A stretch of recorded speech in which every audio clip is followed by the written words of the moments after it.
welcome to the deep dive. Have you ever paused to really consider what humility means?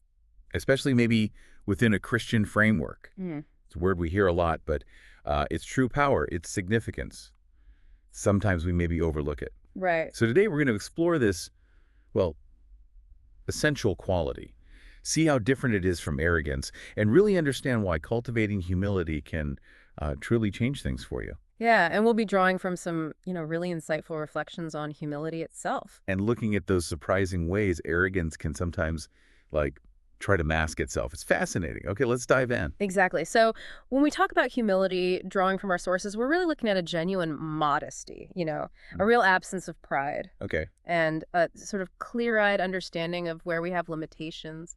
It's just so important to remember humility isn't about having a low opinion of yourself. Right, it's not self-hatred or anything. No, definitely not. It's not lacking confidence either. It's about a truthful assessment, seeing both your strengths and your weaknesses realistically. Yeah, exactly. It's not like putting on a show of being down on yourself. It's seeing yourself as you truly are. And that resonates so deeply within a Christian context, doesn't it? Oh, absolutely. Like, think about that story Jesus told, the Pharisee and the tax collector in the Bible. It really brings this whole idea to life. Oh, that's a perfect illustration. Yeah. Spot on. And then Luke chapter 18, yeah.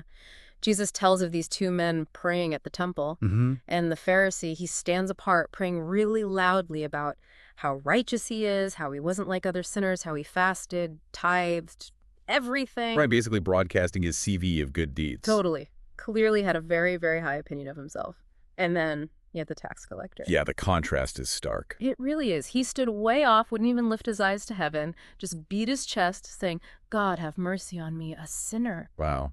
His whole posture, his words, it just screamed awareness of his own, shortcomings and his total dependence on God's grace. The honesty is just raw. And the punchline Jesus gives, it's so powerful, isn't it? Yeah. It was the tax collector, the one who humbled himself, who went home justified before God. Mm-hmm. Not the Pharisee who was so wrapped up in his own goodness. Mm. And this directly links humility to being right with God. It's huge. Precisely. The tax collector's actions, they just perfectly embodied the humility we're talking about, that willingness to admit limitations, no boasting, acknowledging need. Okay, so that's humility in action. Now let's flip the coin.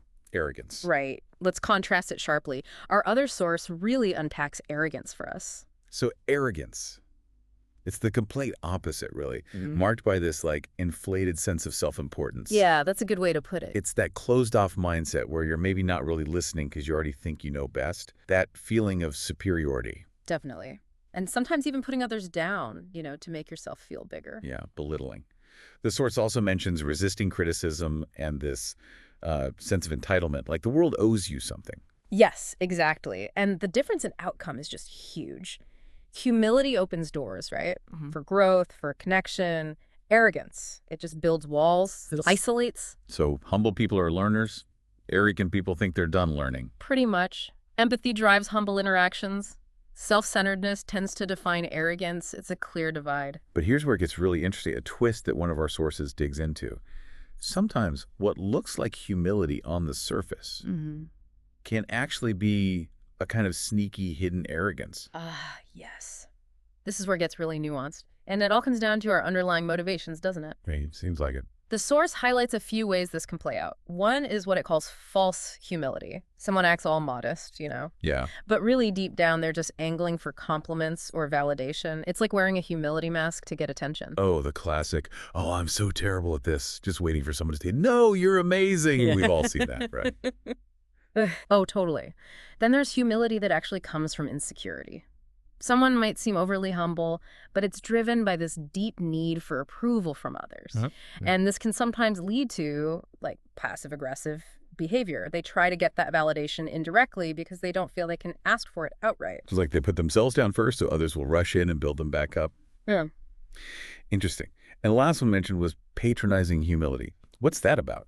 Right. That's when someone uses this sort of fake humility to subtly assert dominance or control others. How does that work? Well, by appearing meek or deferential, they can sometimes manipulate situations or make others feel inadequate compared to their own, seemingly low self-assessment. It's basically a power play disguised as gentleness. Like, oh, I wouldn't dream of suggesting this, but kind of thing. Exactly. Or constantly deferring, but in a way that subtly highlights how their way would have been better when things inevitably go wrong. Wow. It really makes you think about what's truly going on under the surface sometimes, doesn't it? It absolutely does. So with all these complexities, these potential pitfalls, Mm. why does genuine humility matter so much? Especially from that Christian perspective we mentioned. Well, if we connect this back to the core of Christian belief, humility is just fundamental. It's non-negotiable, really. Okay. Our sources touch on personal growth, stronger relationships, effective leadership, all things that align perfectly with Christian teachings. Humility mirrors Jesus' own example, right? Selfless service, recognizing that our abilities are blessings, they ultimately come from God. Not from ourselves. Exactly. Arrogance, on the other hand, it puts us at the center.